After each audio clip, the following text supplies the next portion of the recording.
My name is Owen Bush. I'm a British bladesmith.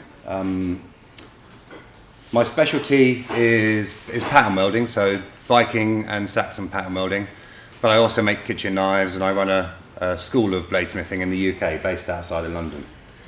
I'm going to have a little chat today about pattern welding in the Viking Age, although I'm probably going to expand it a little bit because some of the stuff I have is it's based on Saxon pieces. I've got some pieces I want to... Come on in. Okay. Yeah. Or not. I've got some pieces I want to talk about that are swords or saxes that I've loosely based on historical pieces. I'd like to have a little talk about the modern process of pattern welding, and then also the ideas about historical pattern welding. And then we're going to take another leap, and I'd like to have a little chat about pattern welding using plasticine, which is what I want to get you all to have a go at doing. So yesterday we did the tip of a single-edged Viking sword in pattern welding. I have a little cool tool for scraping out fullers today, so that we may as well try and make a plasticine pattern welded double-edged sword tip. So we'll have a go at doing something that's slightly different from what we were working on yesterday. So I'm going to start at the beginning for me with a sword that is not a Viking sword, it's a Saxon sword. It's the Sutton Hoo sword, but I've got a poor quality image of this through glass here because that's the first way I saw it. It's a sword that was the first decent bit of pattern welding I'd ever seen. It's made by an American smith called Scott Langton, who I've not actually met. I would like to meet him at some point and just say how influential this piece was for me. It's a beautiful piece of pattern welding, especially because it was done in the 1980s, I guess. And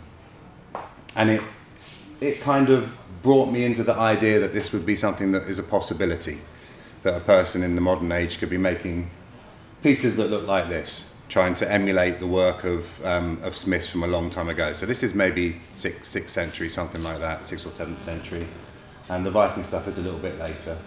But it gave me an idea that it is possible to make something as beautiful as that. This sword is quite a wonderful piece. It's a little bit heavy from a modern point of view as a replica.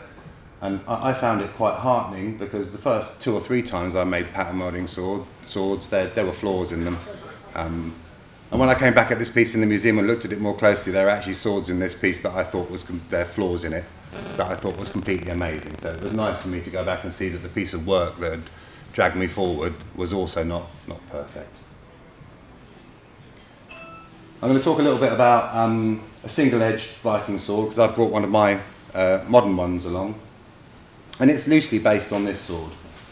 And this is a sword in the Historical Museum in Oslo. It's a single-edged Viking sword. It's got a one-piece hilt on it, which I like because it's a simple thing to make, but it also has a very beautiful pattern-welded blade. And I'll bring forward to have a look at some of the close-ups. So you can see it's got twisted elements and layered elements on the blade. If I just expand this a little bit. We're looking at a section of that blade there, and this has got a layered element at the back of the sword on the spine and 2 twists running down it. The loops and the crosses we're seeing there are signs of the twisting that went into the core bars of this sword blade. And we'll have a little look at doing that ourselves in plasticine. I say yesterday we made a single-edged sword, and I'd like us to have a go at doing a double-edged sword tip today.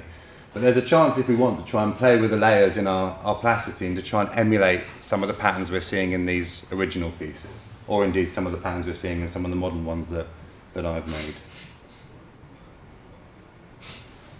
And the nice thing about this sword is it's quite exceptional because it shows very corroded, eaten into areas, and it shows very good surface pattern on an existing sword. So you can see how it would have looked at the surface. I believe that is most likely an original surface area on the sword there. And then next to it, where you're seeing the lines that look a little bit like someone's taken a piece of twisted spaghetti and flattened it, it gives us a nice idea about what's happening inside the sword. If you're interested in pattern welded swords and you start looking at historical pieces, normally the views you get of them are a rusty piece of metal, possibly a rusty piece of metal that's expanded, and then you get x-ray views of it. And I have got some x-rays, or an x-ray later on. They're quite hard to translate. Even if you've been told how to translate them, it's hard to see what's going on. But this gives us a fairly good idea of what's happening in the material of this Northern European Norwegian sword blade. So with an area at the back of the blade that has, looks like it's a single piece of steel, but probably is made up of layered steel. An area at the edge which is showing some kind of patterning, like a random pattern Damascus, so another layered steel, and then these two twisted bars up the middle. And that's the same sword in a different place. So I've got one of my swords that I bought here. It's not directly based on this sword, but it's based on the type. And I'll pass this around. You can pass this between you. It is sharp. It is not fully sharpened, but it's sharp enough to cut you. So you're welcome to have a look at that. Now that's loosely based on the construction in this sword. I've actually taken 3 twisted bars to make that sword, and it wasn't until I took the photographs from the original one I've seen here and started arranging them to do this talk that I noticed that the blade has a bar of steel on the back, which is something that I do in a lot of the saxes I make, and it's actually something I hadn't noticed in a historical sword. So it's been good for me to notice that. I'll definitely do it in the next one. Where is that bar that you mentioned? If we're looking at this sword blade here, because it looks like it's got massive patterns going on, here is a strip of material that is distinct from the twisted section. Okay, yeah.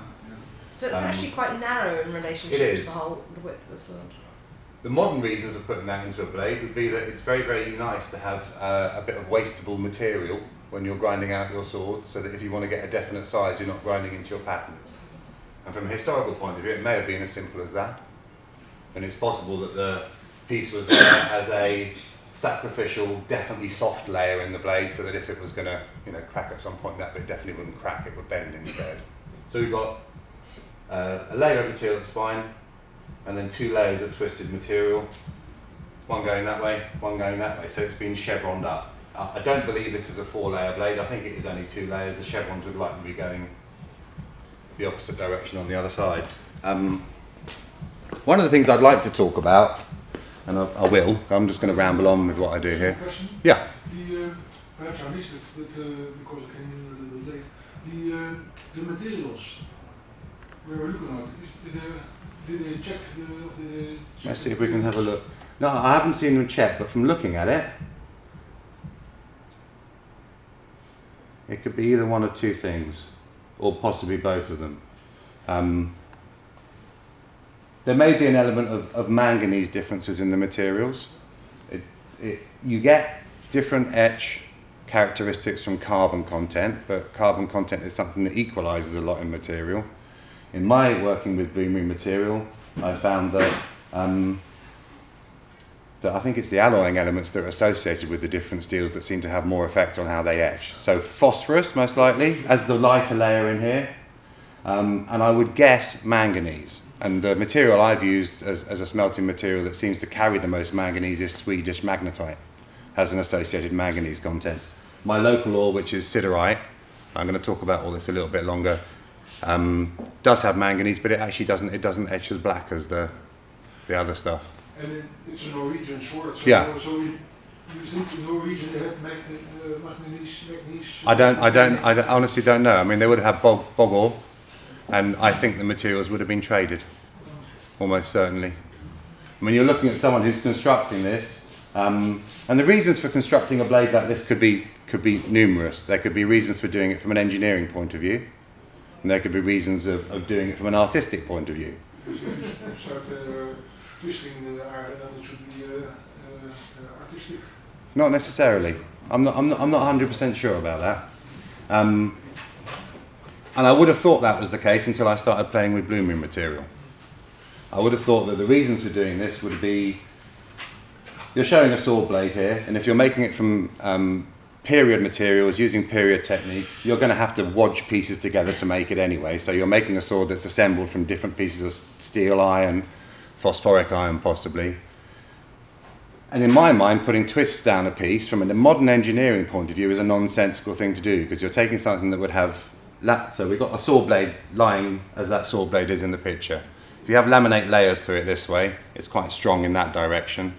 And you might wish to put some kind of lamination in that direction to oppose the weaknesses in the original laminations. That would be a modern engineering solution, like making something like plywood. where you're cross-laminating. And the twists take your weak points and they put it across the blade like that, which from a modern engineering point of view is nonsensical. So there had to be another reason for them to do it. Artistically, lots of reasons, because you get things done in pattern welding swords that are quite incredible, virtuosic, and would have been desirable. Let me just run through. This is the sword that I've handed out to you. I'm going to talk more about that because the next thing I want to talk about is the smelting side of things. So I started smelting, I guess, 10 years ago. I don't know how many smelts I've got. It's something like 48 to 50 smelts under my belt, working with Swedish magnetite, hematite, my local material, which is siderite, which is an iron carbonate. But as soon as I started working with these traditional materials to try and make swords out of them, I realized that there are some limiting factors in the material. And it's very, very similar to the problems that you have associated with making Japanese swords, as you're taking from a sword point of view, a fundamentally poor material, and you're having to make it into an object that needs to maintain some element of flexibility. It needs to maintain some element of hardness at the edge so that it can function as a sword. And you often get these incredible combinations of materials to try and make that work. So how the twisting fits into that is a little bit confusing, because for me as a modern technique, it's not a sensible way. The Japanese way of assembling a sword would be a more sensible way of trying to maximize your strength of material, to take a material that you have to harden in order to have a cutting edge, and then taking a softer material around it in order to protect that seems like a sensible way of dealing with things.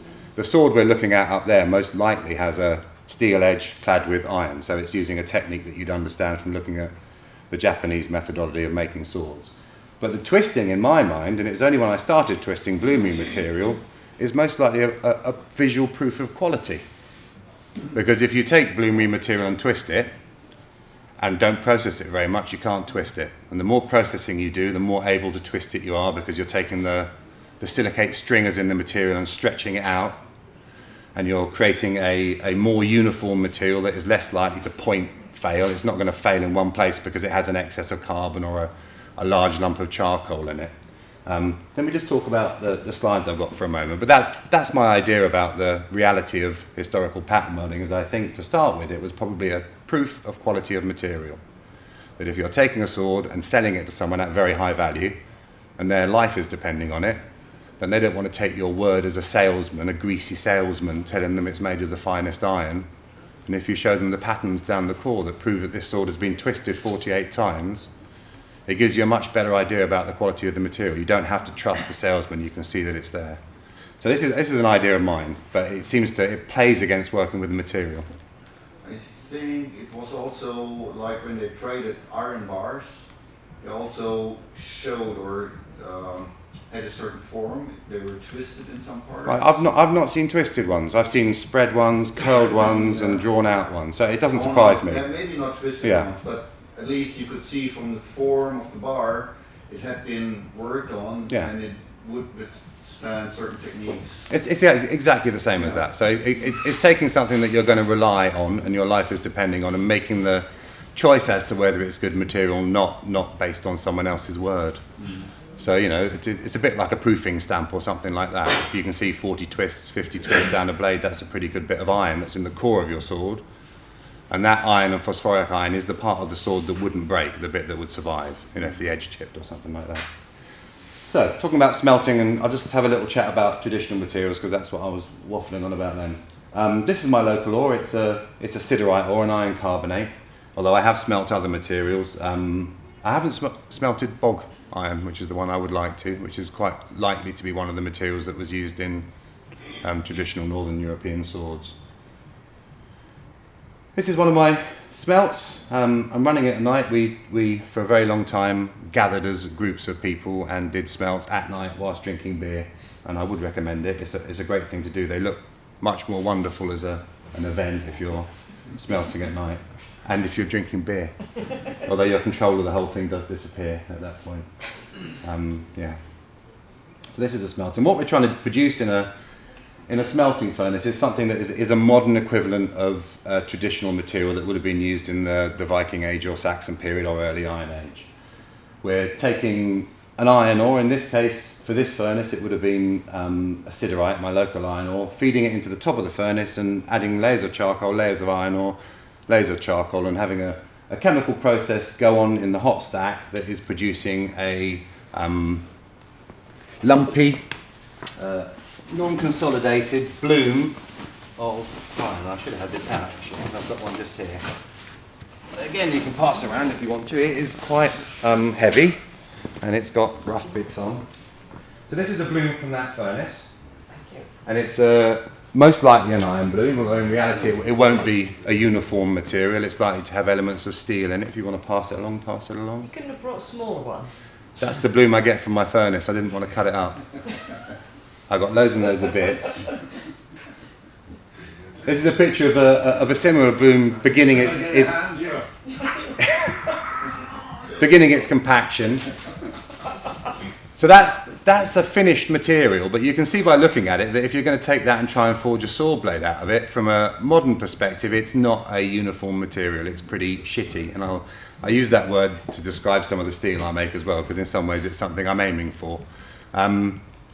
It's a mix of iron. There'll be elements of steel, probably some cast iron, definitely slag. I'd say the bottom third of that or quarter of that is slag, and mixed in amongst it all are bits of charcoal from the smelt.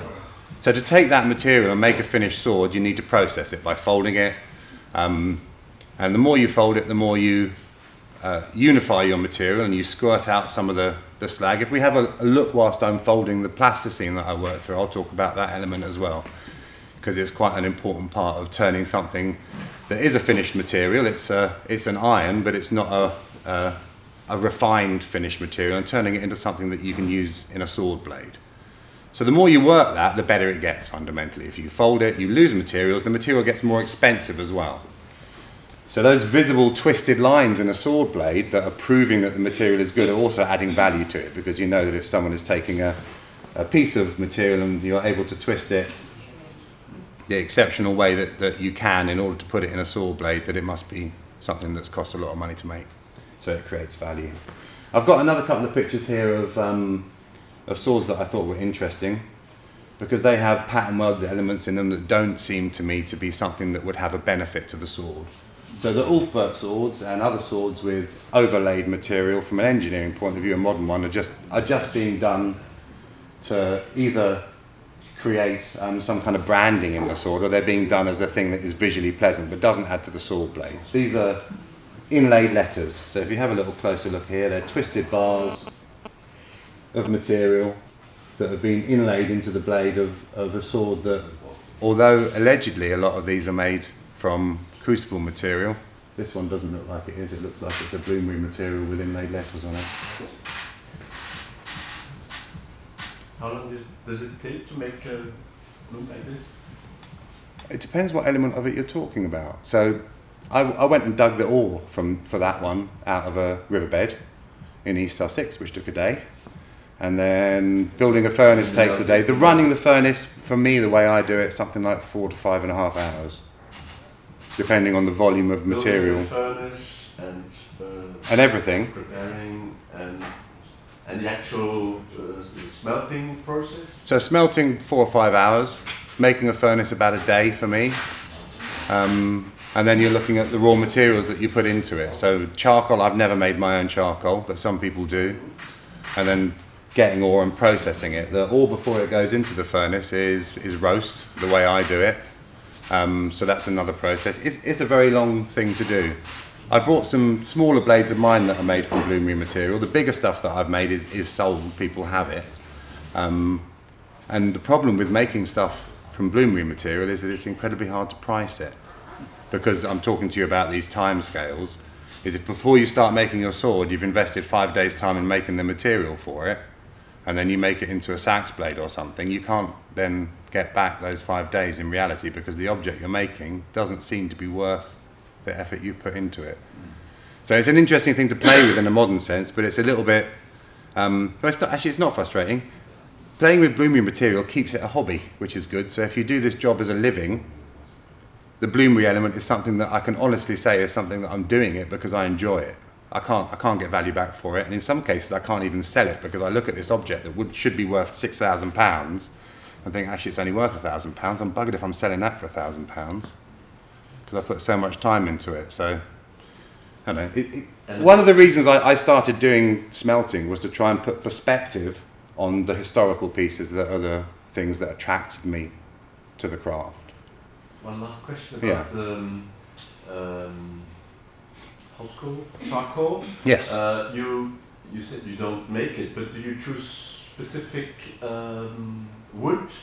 I don't. Charcoal made from specific wood? I use a proprietary brand of purchased charcoal in the UK, and I've stuck with it, so that I have an element of consistency in amongst all the other things I'm doing. And there would be good reason for using local wood, and a lot of other smelters have a different way of working, that they're trying to work with local materials in the area they are, using locally sourced ore.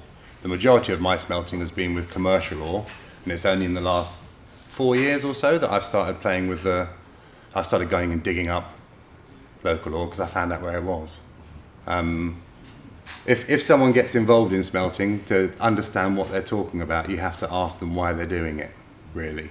Because the difference between an archaeological smelter trying to create slag that they can then chemically analyse and see if it's relevant to a certain area, or a smelter like myself who is trying to make material that they can use as an element in sword blades to see if it looks relevant to the historical pieces, and also because it's challenging. And some people do it just because it's fun. And then, you know, we get different results and have different things we're looking for from it. This is another sword blade with some interesting pattern welding in it that, to me, again, looks virtuosic. It's got crisscrossed lattice work over the blade of twisted material, a little bit like the kind of pastry you might see on top of a pie crust that's been forged in there. And it's being done again with no engineering purpose that I can think of. It's being done because it looks good. And I think for swords, I put a picture of this just because it's cool. It's a little sword hilt in the museum in Norway, in Oslo, and it's got little skeletons on it. What? Skeletons! Little, morbid, Oh, tiny, cute. Like a little pair of pliers. No, So it went in. that's all your slain enemy, quite possibly, on your sword hilt. Or maybe the ones that you never get round to slaying because you're too posh, but you want people to think you have. Okay, I've got a few pictures of my own work. I brought some more bits and pieces of mine to show around, and I'll bring them out when I've got relevant pictures to kind of match them to. This is a blade, it's a sax blade, but it's a kind of Northern European shaped sax blade that I made for a National Geographic program called Secrets of the Saxon Hall or something like that. It was an experiment on my part to try and make modern steel look a little bit more like the blue-green material that I've been working with, and a little bit more like the blue-green material that would have been in the original sword blades. So this is quite a complex pattern weld. It's actually got different patterns on both sides of it, but I only have a picture of one side. I have a blade over here that is actually from the same series of blades that I did, so I can show you that one. I'm going to pass this round. This is one of my most treasured possessions. It's my blade, but the hilt fittings are done by a friend of mine called Jake Pounding. So please be careful with it and don't touch the blade. So what I was trying to do working with this piece of material is emulate some of the elements that I'd seen in older pattern welded blades, and I'm going to use the word shittiness again because that's what I was trying to get with this. I was trying to get something that looked like it wasn't made of modern materials. This particular television program had me make a bunch of blades to try and give them something, and at the two and a half days before the show came up, I had a blade that was very similar to this, but I was looking at it and thinking it looked like it had been made by a modern American maker. And that wasn't right for me. It looked bling and clean, so I spent 2.5 days of manic working to try and make a bunch of blades that had an element that was a bit more like the originals would have been, or at least my imagination of what the originals would have been. So this blade has high layers and low layers. All the elements are not mono steel. It's not got a piece of steel twisted with another piece of steel. It's got wrought iron put in with it, and then higher layers put together as a single layer, so that there's interest in it. And there's some of that stuff going on in that blade down there as well. So it's kind of complicated to discuss a lot of this kind of thing, because you end up very internalized with the way you feel and think about the work that you're doing, and also the work you're looking at. And one thing that I've noticed in looking more and more at older pieces of pattern welding is that the more you look at them, the more you start looking at them. And the things you learn through looking at them give you a language that you can start to understand, and they're more subtle and better than you thought they were in the first place. And the things you looked at 5 or 6 years ago in museums, you need to go back and look at them again because you didn't notice the right bloody stuff when you were looking at them. So some of the patterns in historical pieces are really rather wonderful, and often it's not that blocky. So they're not doing what a lot of modern makers do, including myself, making things out of just layers that are put together and then twisted. They're doing stuff that's a lot more virtuosic than that. That's just a close-up of the tip of that blade. And that's probably my favourite picture of the stuff that I've made. I'm quite proud of that blade. There's another one from the same series that quite nicely shows what I was trying to do with emulating. That's hammer sacks. Yeah, so that's, broken back sacks.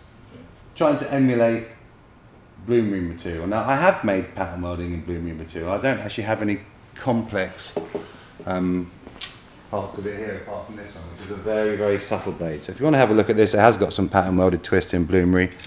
The stuff I'm making now is a bit bolder than that. But I must admit that when I do my own work, I do prefer working in modern material in some ways, which is a nasty thing to say, but there you go. What I like about this combination of materials is that I've managed to get an imagined view of something as I imagine it, and it also functions quite well. Anyway. This is the tip of that saw blade I was passing around, and it's the bit I tried to get everyone to make in plasticine yesterday. And I think we'll have a slightly different job today. I'd like to try and get us to play around in plasticine and have a go at trying to create a Viking sword tip. So I've got some pictures of tips of swords that I've made with slightly different patterns that are going on. This is a 4-core twist, core for a sword, and it actually ended up being a piece that I put an awful lot of time in and then found out I had a flaw in the pattern welding. So it's a piece I have at home as a failure, but I managed to get a nice picture of it before I found that out. So this would be a core of a sword. It's 4 layers that have got intermittent twists, and it would have an edge wrap around it. Here's another saw blade with an edge wrap. So we're looking at a material, a cutting material going around the outside edge of this piece, and 3 twisted bars running down the middle of it. And I just point those bits out to try and make sense of this. Talking to you, I don't know how many of you are complex pattern welders and how many of you have never done it. So we've got 3 bars of material running down here, 1, 2, 3, and then a very high layer edge wrap running down it. As we look at this material, we've got layers on edge. This is probably a 5 layers of material with different characteristics, and then a twist. 1, 2, 1, 2. So it's got 2 half twists in the material and then straight layers. Another version of a similar thing, a simpler sword with a pattern that actually looks more complicated. So this is a sword tip which has, let's work out what's going on the very tip there. It has two core bars. I know it's got 3 core bars in it actually. 3 core bars that have been tightly twisted. So we're looking at 1 twist, another twist in the opposite direction, another twist, and then material that's forge welded around the edge. And this is the kind of thing we can have a go at trying to make in plasticine today, if you want to. Here's another sword that I made. The hilt on this is by a chap called Leo Toloschini, who's one of my friends, and we do work together. And I've got a couple of images of my workshop and me working. This is the forging of a 4-bar pattern welded core, and I think this is one of the billets that's going to end up being one of those twisted bars. So I'm just forge welding material together. I'll talk a little bit more about the forge welding in steel when we start playing with plasticine, because there's a lot of good analogies between the 2 materials. This is a piece that's going to end up being the core for a sword blade, and you can see it's 4 separate bars. It may well have been that one I showed you that was just a core piece, I'm not certain. And here's a ready to be forge welded together sword blank. So this has steel running around the edge of it, 4 welded bars running up the middle, and this is possibly one of the ways that Viking swords were constructed. I've not found out definitely what happens at the tip of a Viking sword, because I've never seen any evidence for one technique or another. It's quite possible that the steel is one continuous bar running around the edge. It's quite possible that it's overlapped at the tip.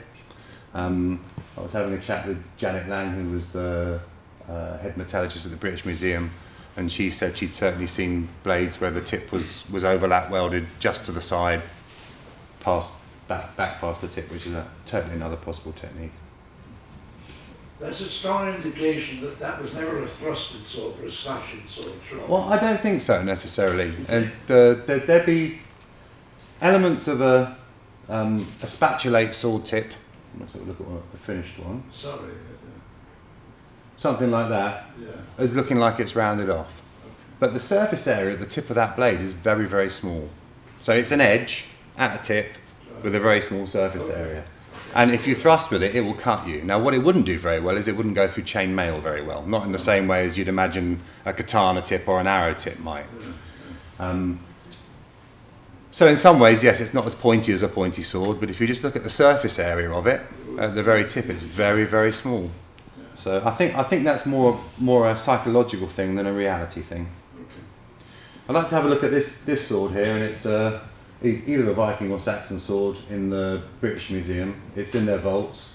It has a cradle of fiberglass around it because it's such a fragile sword. But it has a really beautiful pattern running down the blade. And this is another example of a pattern in a sword that to me makes no sense from an engineering point of view. It's been done for either the virtuosity of the craftsmanship, or it's been done so that men most likely can show off about it whilst they're drinking beer or drinking mead. This sword blade has a convoluted snake running up the middle of it, and this kind of shows it a little bit better. So if I flip back to that one, and I'll go forward so you can see it again.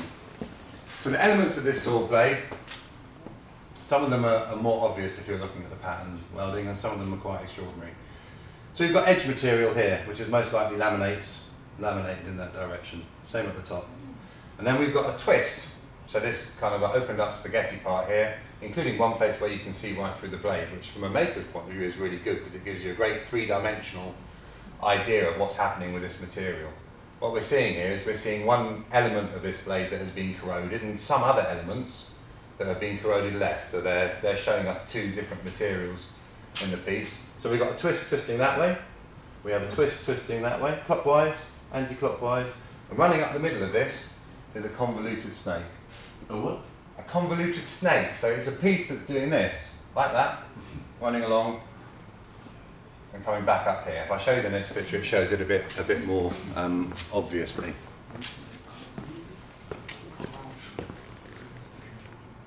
If you have a look at the area here, you can see that in the pattern welding there's loops that are running along. There's another loop round here somewhere. It's going along there, coming back here, and looping back round. So it's got a join at the tip here where there would be a part of a forge weld. But it's a nonsensical piece of pattern welding. And I've got a couple of my blades that mirror this pattern. Sax, I made a blade of, and Pediforiane did the hilt. And this has the same pattern running up it, although I didn't manage to get it done without showing some small flaws in it. And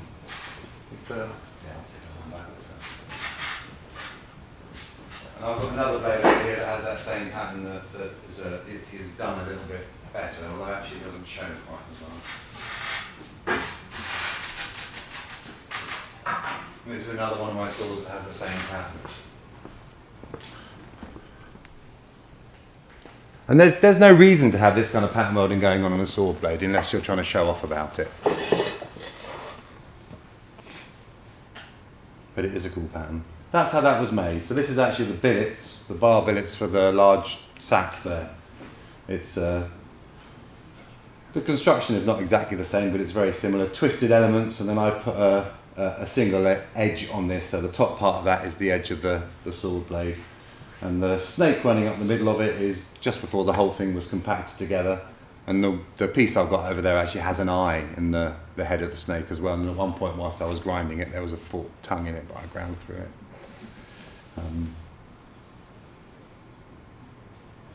This is another piece I'd like to have a look at, just because as far as breaking down what's happening inside pattern welding, it's an interesting piece. It's actually not a Viking blade, it's a Saxon sax, 6th or 7th century, I'm not certain without looking it up again. But it has some really interesting things going on in the pattern welding. At first glance, there's definitely a little bit of something that's happening. You can see that there are little teeth going down the blade here. Something that looks like it could be an area where there'd be twisting material at the spine and a different material at the edge. I'm not sure where this image is from. I think it's from a German book on pattern welding, but it's the same knife and it's the breakdown of its construction.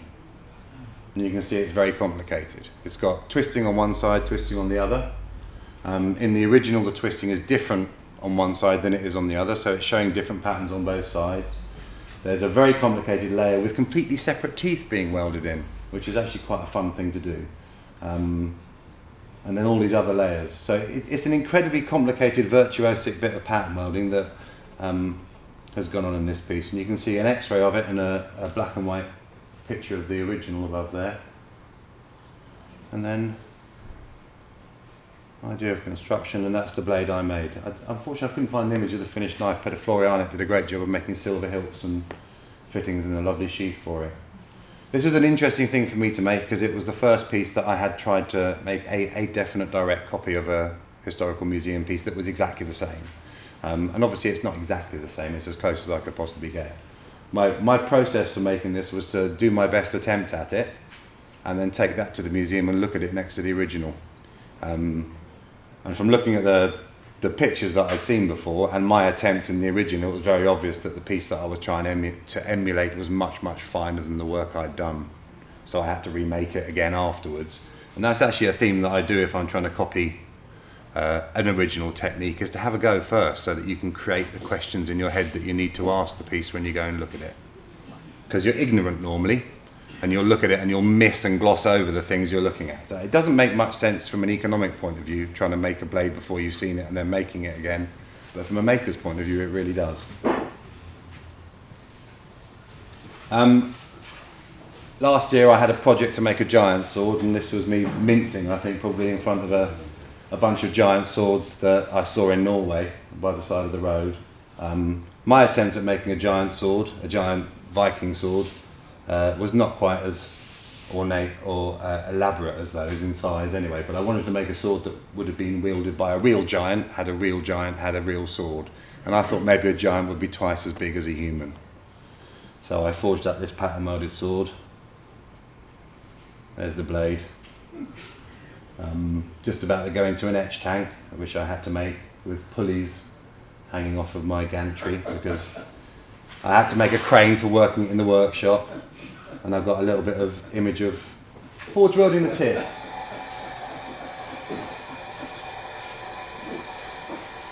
Good man.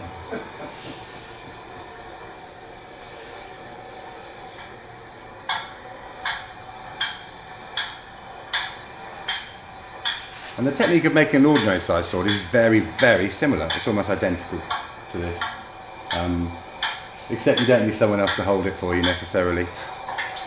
And when you're working with a smaller saw blade, you can use the ground as an anvil or bounce the tip off of it. We couldn't have done that with this. It would have knocked the anvil out if I tried to bash it into the side of the anvil.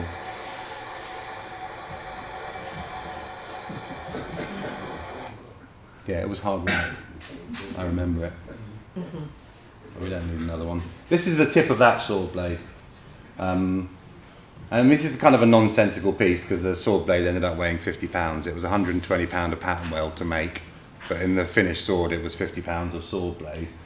But I was trying to get some kind of storytelling virtuosity into the piece. So if I'm looking at the original Viking swords and thinking these are maybe things that are made with a practical purpose, and there may be things that are being made for the virtuosity that goes into them and the story they may have, this is a piece that I was making because it had a story to it. We wanted this sword, my friend Jake Pounding made some beautiful bronze fittings for it, and we wanted this sword to be the sword that Beowulf found in Grendel's mother's lair and killed her with. And it's a giant sword from the age of giants. and we thought about the age of giants who were supposed to be killed in the flood, and so I wanted this to be a watery sword that maybe had some kind of foretelling of the doom of the giants in it. So this has waves running down the side of it, and then a river running up the middle of it in that interlaced pattern. And that's one pattern we could have a go at trying to recreate in plasticine, because it's quite a bold one. But anyway, it was a fun project to do. I'll get that to move along. I did it as part of a project for a group of smiths called Arctic Fire, and a couple of times we gathered in Alaska as a group. But once we made a finished piece together, Peter Johnson, Jake Pounding, myself, Peter Florianek, J. Arthur Luce, and Dave Stevens. And this time we made separate items from Grendel's hoard, the hoard that would have been in Grendel's lair that Beowulf found. Anyway, and that's that sword blade there. Right, I've got a picture of some axes there. I did bring a Viking axe because this was kind of Viking-y. You can welcome to have a look at. I'd like us to have a little look at making a Viking sword. And yesterday we tried to emulate that tip in plasticine. And I think today we'll try and do something slightly different. Well, it's a little bit more complicated, but it's not an awful lot more complicated. I'd like us to have a little go at working on a sword tip. So I'm going to talk you through the process of making a sword tip in plasticine. And I've got lots and lots of plasticine. If I hand these bits out, you probably want to warm up in your hands a couple of pieces of black material and a couple of pieces of white material. If you'd like any grey material, I have some of yesterday's stuff that we can mash up together to make grey. And if you're thinking about these materials and what they might possibly represent, the way I'd look at it is we're working with three materials here. We have high carbon steel, grey material would be wrought iron, and the white material would be a phosphoric iron that we're using to try and recreate the tip of the sword blade. So I can just pass that out. I've had them cut for me, so grab a couple of bits of dark and a couple of bits of white and pass them on. This is plasticine. It's an oil-based modelling clay. It doesn't dry. It's very, very good material for recreating pattern welding, and I actually use plasticine for doing volume modelling if I'm working on things like axes. So if I want to make an axe, I'll squish plasticine up and use it to see how much material I'd need to possibly make that axe. It behaves in a lot of ways very similar to steel. It's soft when you get it warm. It's harder when it's cold. The limitation of plasticine compared to steel is that the plasticine has ink in it, so if you get the layer count very high, you'll end up with grey, which is what I'm trying to do here. The alloying elements in steel maintain their space in the iron and steel a lot better. Carbon doesn't, but everything else does. So if you're working with steel to try and make patterns like this, you can get very high layers and still see patterning. I'd imagine that the layer count on this sword tip is something like 700 layers running along the edge. If we tried to make more than 100 layers in plasticine, you'll start getting grey from your black and white. So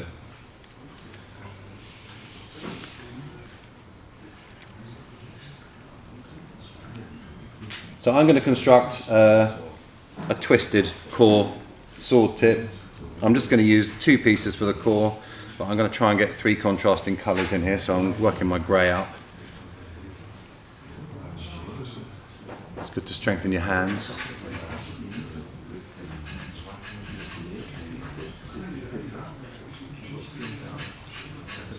This is probably a perfect grey here because it's got some of the interest from the other pieces in there, so I think that will do. Could I pinch a piece of warm black and a piece of warm white off them? And replace it with some of this. There's a bit of that. Preload. Thank you. So, let's have a little look at what I'm up to here.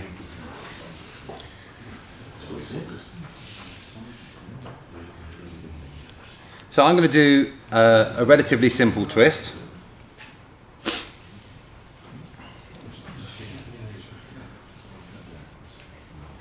I'll go for 7 layers today. I did something that was only 5 layers yesterday. 7 is a number of twists that of layers I've observed, counted in original swords. And it's a layer count that I use quite a lot. Although I do like to play with things. There is a very wide variation on the way you can lay these materials up. So I've certainly seen swords that have twists that are 2 layers, and that can look quite beautiful, especially if one of the layers is made up of other higher layers. I think I've counted 9 as well. And I've heard people talking about mystic symbolism in the number of layers in sword blades. That doesn't gel with me particularly, but you know, there might be something to it. It's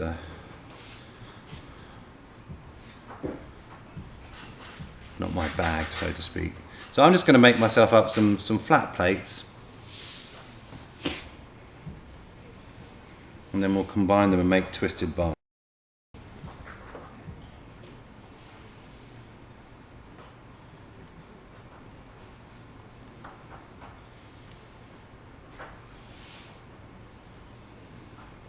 And I'm going to do a relatively blocky pattern weld from the point of view of it being a historically accurate piece. It's been my observation that the differences in layer thicknesses are often quite extreme, and some of the pattern welding is very fine, so there'll be very fine visible layers, but some of it isn't. 2, 6, 7.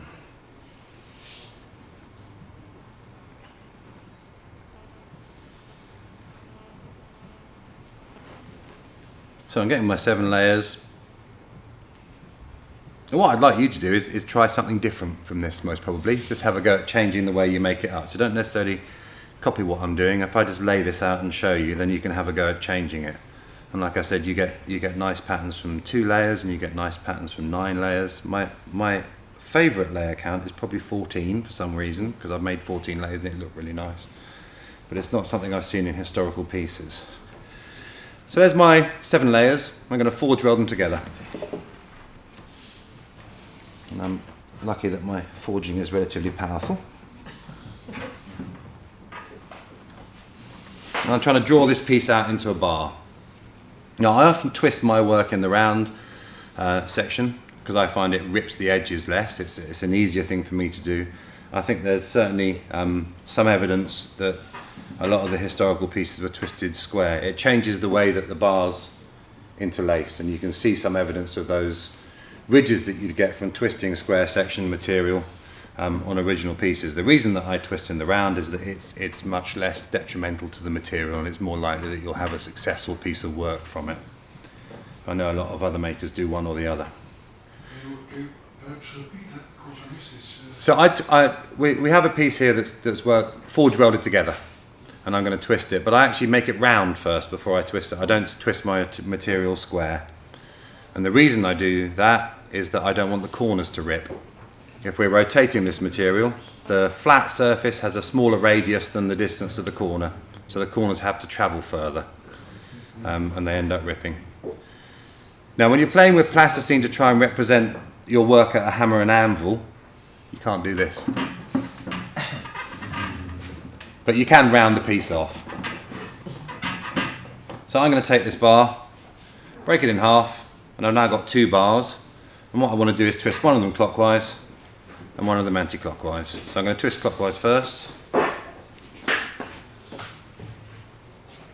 I'm counting 6, 7, 8, and I'm counting the doable revolutions of my hand. If I was twisting this in steel, I'd count the revolutions I can make twisting a half, so I count half cut. So that was 8, that was clockwise. I always start clockwise, otherwise it's really easy to get confused. Anti-clockwise.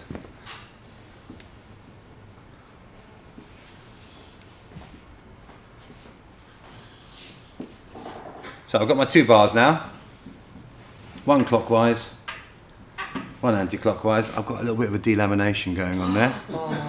I've had limited success at forge welding that together, but I'll try my best. And I'm making up my sword core.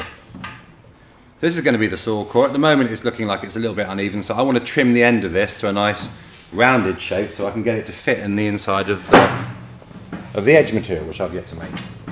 So I'm going to use a knife over here. It's a twisted Damascus knife, which make sense for this.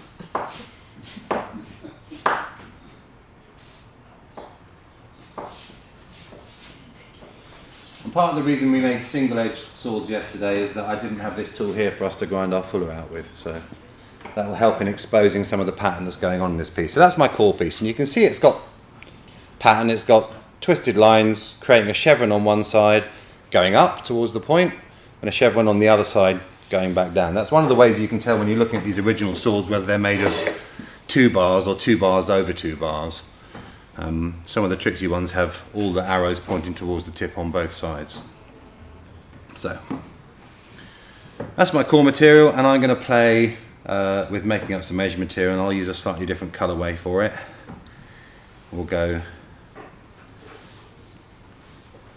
for carbon steel. So you have the core material, and how do you call the edge material? Yeah, I mean just the edge material, yeah.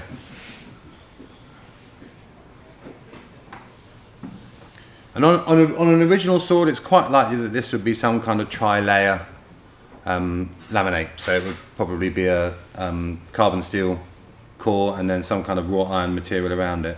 And we can put it together like that actually for... Have a bit of this, I'll just do that. Do you want some warm stuff? Yeah, so this is alright actually. This is okay. So I'm going to make a layered piece and then put the carbon up the middle. I don't know how well this is going to look in me squidging it, but we might be able to get something nice out of it, and it won't look bad, hopefully. So I'm making up some layered material because you often see pattern in the edge of sword blades, just literally because it would have been wadged up from bloomery material in the first place. So the modern idea of using a mono steel, a single steel to make your sword edge from, doesn't really translate into historical pieces. Just because the single steel that we have now is actually quite a modern thing. It's a post-crucible steel thing.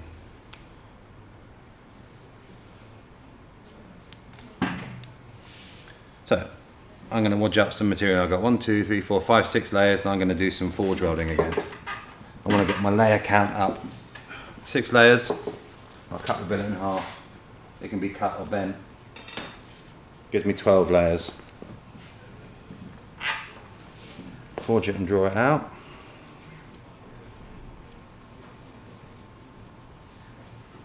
And I'll cut it again. The limit with plasticine, if we're working on it, is that the plasticine has a die in it and the die merges from one piece to another. So this will all end up being grey. So I'm on 24 layers. I'll do one more to give me 48 layers, which will be enough. If I start getting up in the hundreds, I'll end up losing the pattern. I'll just end up with a grey material.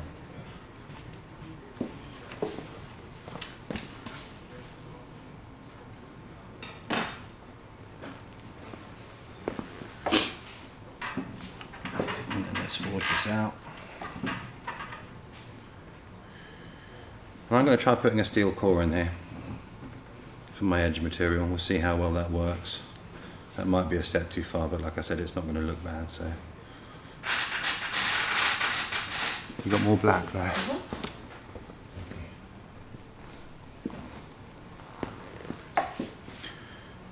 So I'm making up a 3-layer edge bar here. This will be the core. This is my bloomery carbon steel.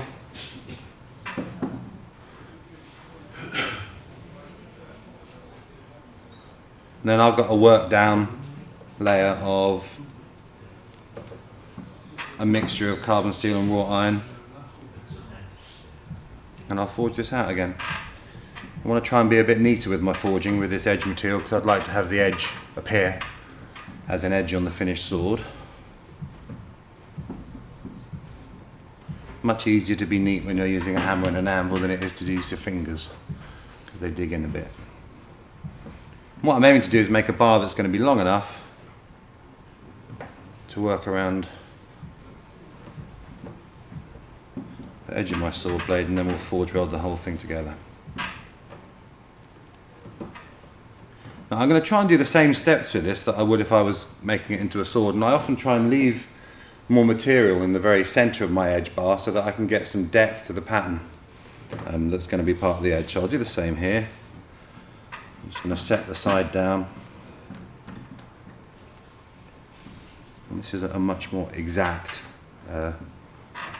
analogy between plasticine and steel than we did yesterday. So I'm prepping my bar and then I'll bend it.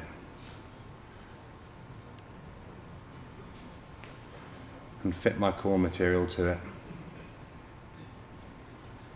And then we're back to a very similar stage where I was with that giant sword I was showing you there, as we need to forge weld the whole thing together. Well, working the material backwards and forwards. I don't want to put too much distortion in it because I'm going to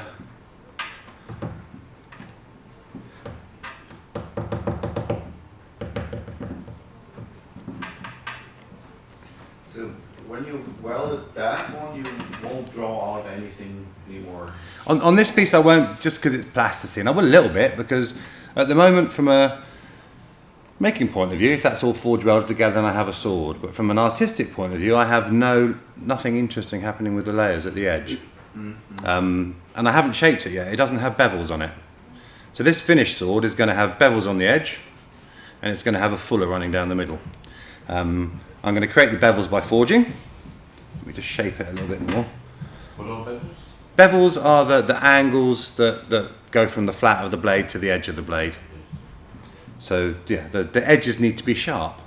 I'm only going to work this as a one-sided piece, so I'm only going to grind half of it, because I don't want to grind the bottom half. I'd like to be flat against the table just for the sake of us having a look.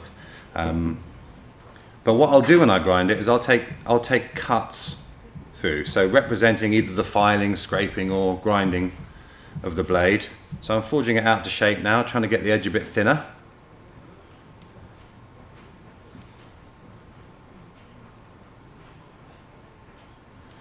And this is my roughly forged sword tip. I'll cut the end off so we can have a look at down the material. So you can see I've got my 3 layers there. It looks like it's a little bit thinner, one outside layer, so that's not a good sword making technique there. But the core bar material, you can see the distortion that's gone into it. And now what I want to do is take this forged piece and start grinding on it so we can expose what's going to be the finished sword tip.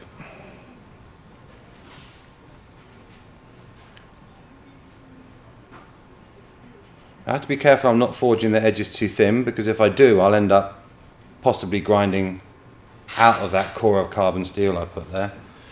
Let's have a look. So I want to take some slices of material, because this is what would happen if I took this rough forged blade and ground it down. And it's starting to show pattern. I've got some edge steel at the edge there, which is good. Expose that a little bit. I'll take a cut along here. And this is representing me attacking this with a grinder, or if we're looking at a historical version of doing it, attacking it with either a sen, a draw knife of some kind to scrape it, or possibly stones, or possibly a file. But I'm taking the material I've got here and I'm shaping it towards being an edge. Oh dear, cut into the core. We're going to do that anyway, but I didn't want to. And obviously my grinding technique is not quite as virtuosic as it should be. We're getting there. So I've taken an edge grind which exposes some pattern on the edge of this. So that very, very plain outside material is starting to look a lot more interesting. I've got signs that I've come through to the core material at the edge, which is what I want. Really, I should go around this and take a slightly deeper grind just to expose the black part is difficult to see from here. Okay, I'll bring it over to you.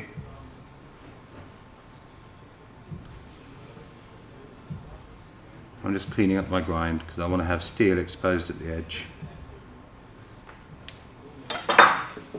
So this is the outside of the blade ground.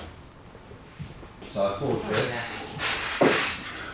Yeah, I'm making my brazen blacks do slight lines for a long distance. And the black at the edge of the carbon steel I want to expose is the edge of this tri-laminate 3-layer piece. I mean, in Japanese we call it sanmai. There aren't words. Yeah, sure. I haven't done the core yet, so let me do the core. I want to have a look at exposing the core, because the pattern we're seeing on this at the moment is that chevron pattern. So there's it in the unground form. we're seeing chevrons going towards the tip on the other side going away, but I don't want that pattern, I want to have something more interesting going on, so I'm going to take a grind using this lovely, is this spoon knife? Spoon knife made by James Wood just outside the door there. And we start getting much more interest going on in the pattern as we cut into it. So this is what I'm looking for really, is I'm looking for those kisses. They look like the kind of, you know, X's you'd write at the end of your love from Owen letter, kiss kiss. Looking for those things going on down there. The further we grind in, the more the pattern's going to change.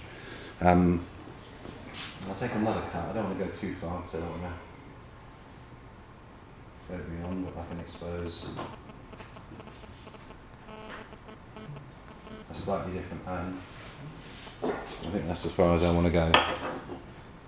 Whilst you're working on your bits, I'm going to take I'll take a twist, I'll lay it up and I'll slice through it so we can have a look at how the pattern changes going through it, because it's one of those interesting things.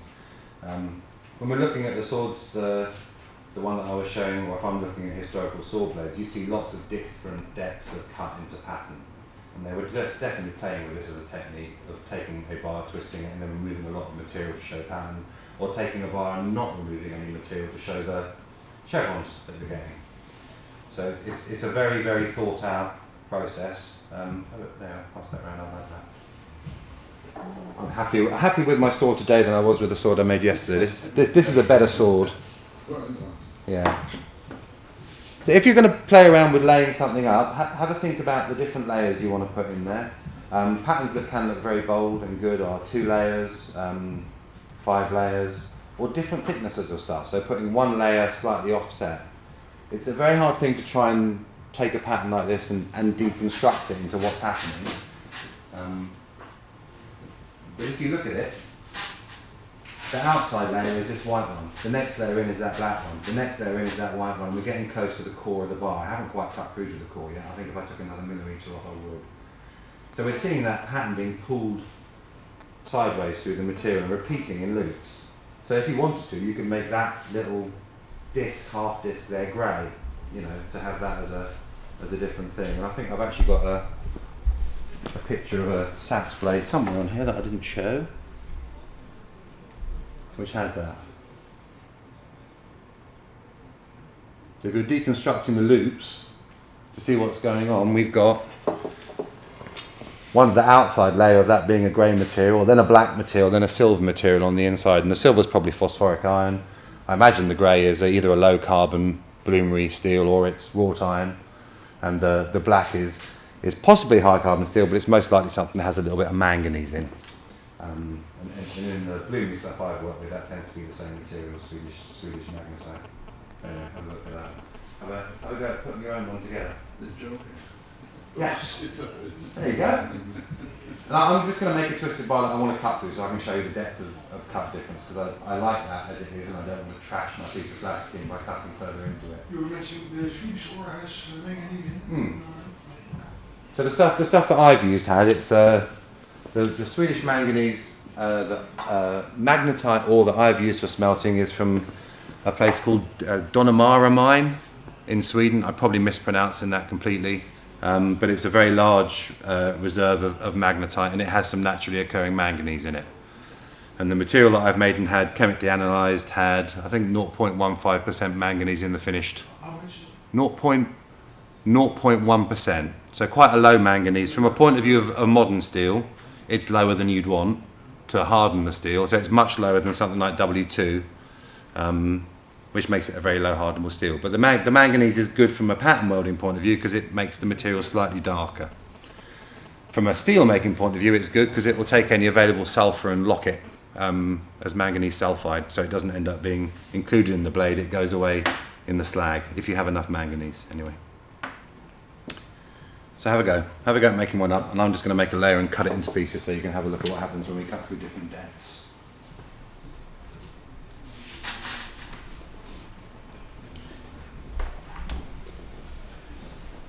You need the grinder. You need the grinder, there's the grinder. Thank you. Thank you, cheers. How are we doing for Oh, time? it's the right-handed grinder. Are we good? I don't think.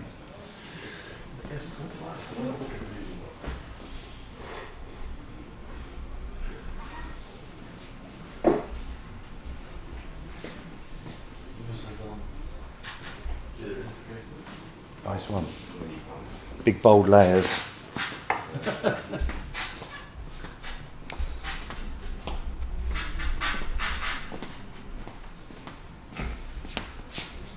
Oh, I stopped the grinder. I've broken it. It's not powerful enough. Are you going backwards with it? Oh, I'm trying not to. It only works in one direction. It's got one sharp edge, I think.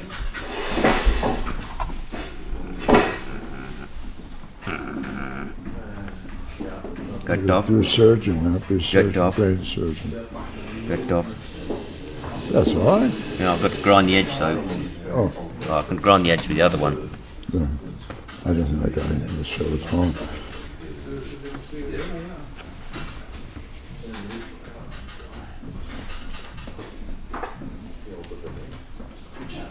I'm going to sharpen it.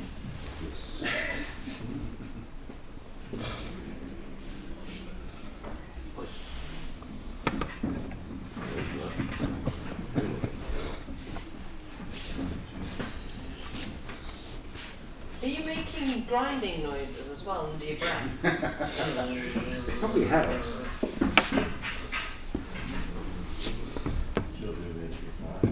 Have you managed to stop it? You know they came up here until I can have a machine. Just have one. Yeah.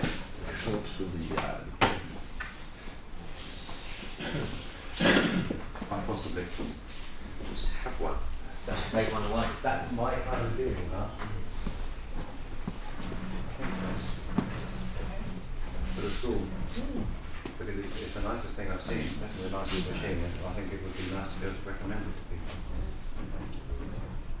My grindings are better than my knife. So if we have a look at this piece here, I'm just going to take cuts through the material to show how the pattern changes as we cut through it. I think that's one of the things that I like most about a twist is just It's so many things, isn't how, it? yeah, how it changes as you go through it. I'll take a very, very light cut off the edge.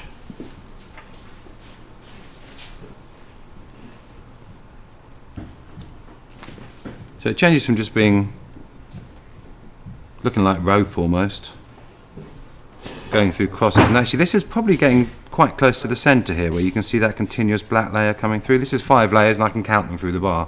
1, 2, 3, 4, 5. So I took another little cut to go slightly deeper here. See if I can expose some more of that, some more of the centrepiece. And that's just the pattern changing. And it changes drastically depending on how many layer counts you have. So whilst I'm here, I may as well put a mainly white and a mainly black double layer count together and we can have a look at that.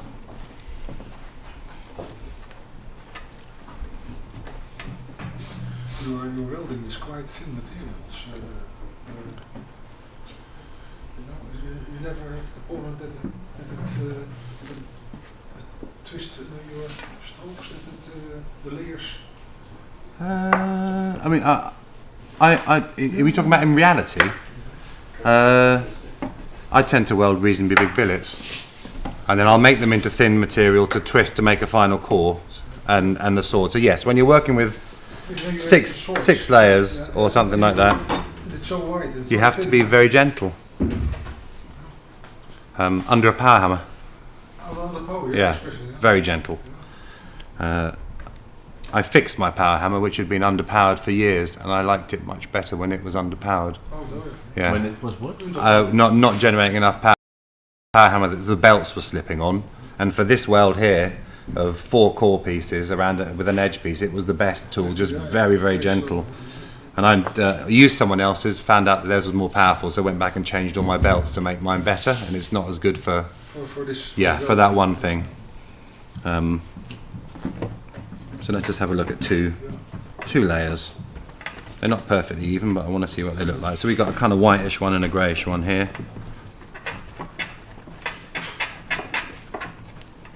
If anyone is going to cut, please don't cut on the table here, but I've got a cutting board over there. 2 layers is interesting because it's one of those patterns that actually can look really quite striking, but it's very, very simple. I hope the contrast in here is contrasty enough.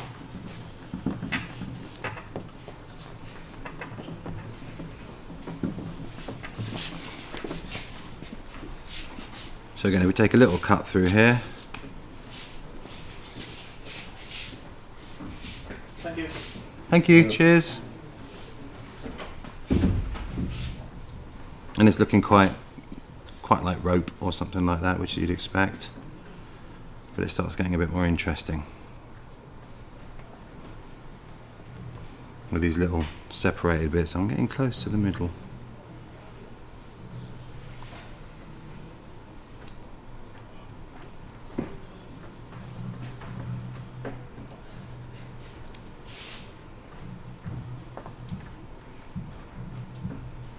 That probably is about there. So it's interesting just looking at the way the pattern progresses. Twisting is one of those things that you can reverse engineer some of it, but I still see stuff that looks mysterious to me. Quite hard to work out exactly how it's been done.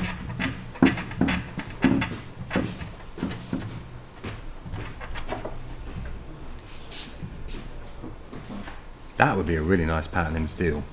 That exact mishmash of bits and pieces recombined. I'd be happy if I got that in a bar. And how exactly did you do that again? 'Cause I missed the little part. It's two layers. Which I took a bunch of that of black stuff and white stuff with black in and squished it up. Yeah, you've almost ended up with little roses in the corner, haven't you? Or Yeah. kind of So just because it's a random thing. The great thing about twists is if you put them back together, and this you cannot do in steel, unfortunately, and then reforge weld them, because they're a bit joggled now, this is not going to be perfectly reassembled, and then twist it a bit more, and then cut into it, some crazy stuff normally happens. I don't know what it's going to be like, obviously it's going to be completely different each time, but you get some pretty cool, and this you can't do in steel either, you can't book match, cut and then open up a piece of steel without distorting it. I wish you could, because some of the most interesting things I see in plasticine would look very good in steel. Yeah. And you get them by messing around with stuff.